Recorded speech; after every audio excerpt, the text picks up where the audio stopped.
ఓతి చెప్పు. బుజ్జు నాన్న, అమ్మకు పని ఉంది కదా, వంట చెయ్యొద్దా? అన్నీ చూడు ఎలా కూర్చుని ఉన్నాడు. ఆడిపించట్లేదు కదా నీకు? ఆడిపించట్లేదంట. ఏంటి మాట్లాడేస్తావు? బూ తినవా?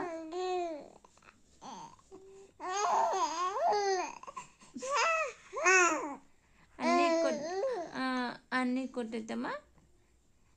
అన్నీ మంచోడు కదా.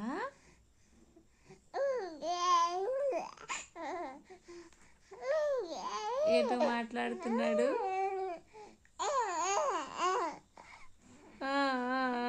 అన్నీ మాట్లాడట్లేదంట ఆడితోటి కదా, ఆడట్లేదు కదా కదా. ఓతే